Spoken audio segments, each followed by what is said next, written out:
Shalom Bapak Ibu Saudara-saudari. Pagi hari ini kita bersyukur kita akan masuk di dalam renungan di hari yang pertama, Rabu 28 Mei 2025. Dengan tema kesatuan hati jemaat dalam doa dan persekutuan. Terambil di dalam Kisah Para Rasul pasal 2 ayat 42.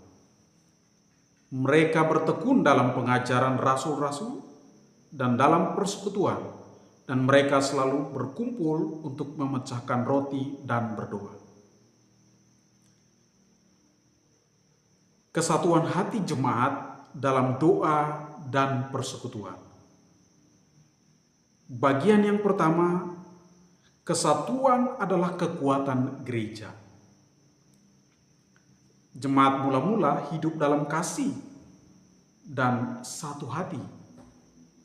Doa dan persekutuan bukan sekedar rutinitas, tetapi wujud nyata dari kesatuan tubuh Kristus sebagai orang yang percaya. Oleh sebab itu, di mana ada gereja, di situ ada kesatuan. Di mana ada umat Tuhan, orang percaya, di situ ada kesatuan. Kalau tanpa ada kesatuan, maka kita harus mempertanyakan, apakah ada Roh Kudus bekerja di sana? Oleh sebab itu, Bapak Ibu Saudara-saudari, bahwa kesatuan adalah kekuatan gereja. Bagian yang kedua, doa bersama menghadirkan kuasa Tuhan. Saat gereja bersatu dalam doa, Tuhan bekerja dengan kuasanya. Kisah Para Rasul pasal 4 ayat 31. Bahwa kesatuan hati berdoa, maka Tuhan akan menyatakan kuasanya bagi kita, bagi setiap orang percaya. Baik itu gereja, baik itu jemaat Tuhan, baik itu keluarga atau pribadi lepas pribadi. Berdoa kepada Tuhan, maka Tuhan menyatakan kuasanya. Kalau kita tidak berdoa, kita tidak punya kuasa.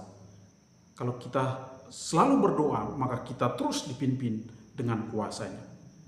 Kesatuan hati membuka pintu jawaban dan kebangunan rohani. Setiap hari kita dibangun semangat, setiap hari kita dibangun kerohanian kita untuk bertumbuh, bertambah, dan bahkan berdampak. Maka setialah berdoa kepada Tuhan. Bagian yang ketiga, persekutuan menumbuhkan kasih dan iman. Dalam persekutuan yang sehat, jemaat saling menguatkan, saling menghibur, dan bertumbuh dalam firman. Ini mencerminkan kasih Kristus yang sebenarnya dan kasih Kristus yang nyata, bukan sekedar ucapan kasih, bukan sekedar ucapan iman, tetapi bentuk tindakan nyata di dalam persekutuan kita sebagai orang beriman. Orang yang bersekutu dengan Tuhan, orang yang selalu menikmati persekutuannya dengan Tuhan, maka semakin hari kasihnya bertambah, imannya semakin bertumbuh di dalam Tuhan. Aplikasinya bagi kita pada pagi hari ini. Aktiflah dalam persekutuan jemaat, bukan hanya sekedar pengunjung, tetapi sebagai tubuh Kristus. Bukan hanya sekedar untuk dilihat oleh pemimpin rohani, oleh orang-orang terdekat, tetapi sebagai bentuk kita adalah tubuh Kristus yang selalu setia kepada Dia dalam persekutuan dan pelayanan. Berdoalah bersama keluarga, karena ada kuasa dalam doa bersama. Selalu berdoa, jemaat Tuhan berdoa, keluarga berdoa, pribadi berdoa. Meminta kekuatan tangan Tuhan. Karena kita percaya setiap hari kita menghadapi cobaan, godaan, masalah, dan tantangan.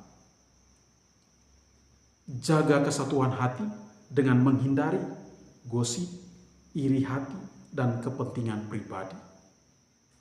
Ini tanda sebagai orang yang sudah hidup di dalam persekutuan dan hidup di dalam tuntunan daripada Roh Kudus. Mari kita berdoa. Tuhan, satukanlah hati kami untuk hidup di tengah-tengah jemaat Tuhan, bersekutu, melayani, melakukan segala sesuatunya hanya untuk kemuliaan Tuhan. Dan kami percaya bahwa semua yang kami lakukan di dalam pelayanan, membangun kesehatan, membangun kesungguhan kami hanya kepada pelayanan kepada Kristus. Haleluya. Amin.